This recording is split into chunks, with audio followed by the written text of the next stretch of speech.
Bismillahirrahmanirrahim. Assalamualaikum warahmatullahi wabarakatuh. Saya Ivan Nur Yahya dari SDN 1 Mekandirejo, Kecamatan Kedungpring, calon guru penggerak angkatan 7 kelas 74 dari Kabupaten Lamongan.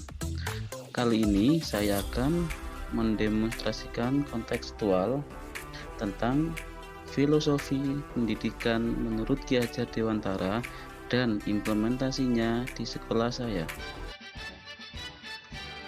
Berikut kerangka pemikiran menurut Ki Hajar Dewantara tentang pendidikan dan pengajaran.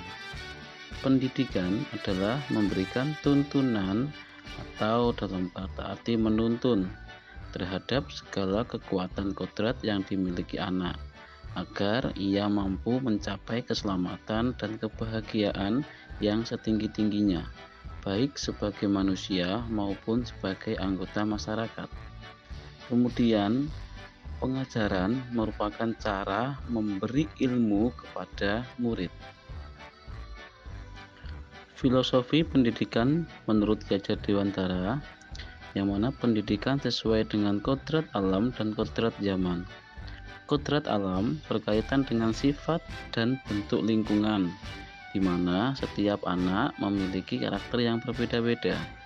Kemudian kodrat zaman itu sesuai dengan perkembangan zamannya. Pendidikan menuntun. Pendidikan diibaratkan petani atau tukang kebun. Petani hanya dapat menuntun tumbuh kembang tanamannya. Petani tidak dapat mengganti kodrat tanaman. Petani harus merawat tumbuh kembang sesuai tanamannya.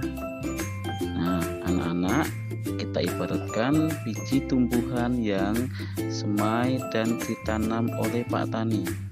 Dalam proses menuntun, murid diberi kebebasan, namun pendidik bertindak sebagai pamong dalam memberi tuntunan. Kekuatan sosial kultur menjadi proses menebalkan kekuatan kodrat anak yang masih samar-samar. Pendidikan bertujuan untuk menuntun anak untuk menebalkan garis yang masih samar-samar agar dapat memperbaiki menjadi manusia yang seutuhnya. Anak bukanlah kertas kosong yang bisa digambar sesuai keinginan orang dewasa. Pendidikan berpihak pada siswa. Seorang pendidik harus mampu melayani segala bentuk kebutuhan cara belajar siswa. Kita harus mampu memberikan kebebasan kepada siswa untuk mengembangkan ide, berpikir secara kreatif, kritis, mengembangkan bakat dan minat sesuai potensi dirinya sendiri. Pendidikan bermain. Dalam pembelajaran di kelas, kita hendaknya juga memperhatikan kodrat anak yang suka bermain. Lihatlah ketika mereka sedang bermain, yang mereka rasakan adalah kegembiraan. Hal ini akan membekas dalam hati dan pikiran mereka. Pendidikan sebagai budi pekerti. Budi pekerti adalah keseimbangan antara hidup, cipta rasa, karsa, dan karya. Budi pekerti melatih anak untuk melatih kesadaran diri yang utuh menjadi dirinya, atau dalam arti kemerdekaan diri. Dengan demikian akan terlahir generasi yang bijaksana dalam menghadapi tantangan dan permasalahan dalam hidup. Berikut implementasi di sekolah saya dari filosofi pendidikan Ki Hajar Dewantara. Melalui pembiasaan-pembiasaan dan kegiatan-kegiatan yang membangun karakter siswa. Dimulai di pagi hari sebelum anak-anak datang, Bapak Ibu guru membuat jadwal piket kesepakatan untuk melaksanakan kegiatan Joko Regul, di mana dalam kegiatan ini Bapak Ibu guru membelajarkan siswa untuk saling menghormati. Bapak Ibu guru menyambut kedatangan siswa, agar mereka merasa dirinya dihargai. Kemudian setelah kegiatan pada hari Senin, selesai kegiatan upacara, anak-anak dengan Bapak Ibu guru melakukan jabat tangan untuk memberikan contoh kepada anak agar mereka saling menghargai dan saling menghormati satu dengan yang lainnya. Sebelum anak-anak masuki kelasnya masing-masing, melakukan kegiatan pembiasaan yang disebut sarapan religius, yang mana satu meliputi pembacaan Asmaul Husna, yang kedua pembacaan surat-surat pendek, yang ketiga istighosah. Untuk kegiatan istighosah ini dilakukan pada hari Kamis dalam setiap minggunya. Kemudian yang terakhir yaitu sholat duha.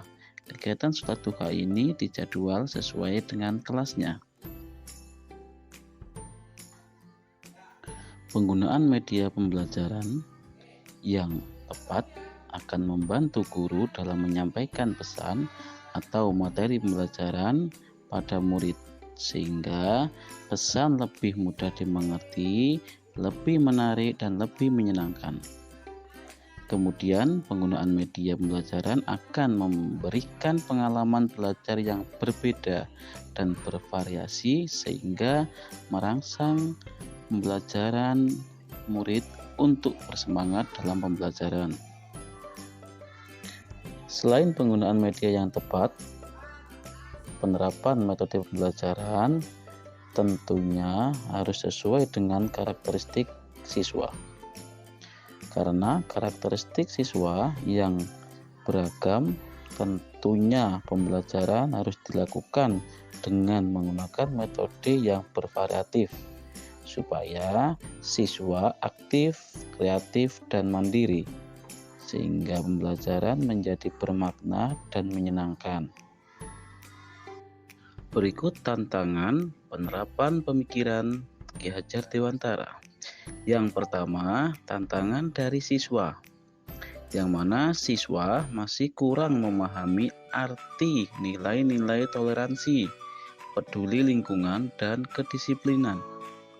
Yang kedua, tantangan dari guru, keterbatasan waktu dan tenaga pendidik untuk memberikan perhatian yang lebih sebagai bagian dari penanaman nilai-nilai karakter yang sesuai dengan pemikiran Ki Hajar Dewantara. Dan yang terakhir, yang ketiga, tantangan dari orang tua, kurangnya perhatian dan pendampingan pada anak untuk menerapkan nilai-nilai toleransi. Dari tantangan-tantangan yang kita hadapi tadi, tentunya ada solusi yang harus kita jalankan. Yang pertama, menanamkan nilai-nilai toleransi, disiplin, peduli lingkungan di dalam setiap kegiatan yang dilaksanakan di sekolah. Yang kedua, berkomunikasi dengan wali murid dengan memanfaatkan buku penghubung siswa maupun melalui pertemuan secara langsung dengan wali murid. Yang terakhir, yang ketiga, meningkatkan kolaborasi dan kerjasama antar pendidik di sekolah. Semua itu sesuai dengan trilogi pendidikan menurut Ki Hajar Dewantara, yang mana dengan semboyan ing ngarsa sung tulodo, ing madya mangun karsa, tuturi handayani.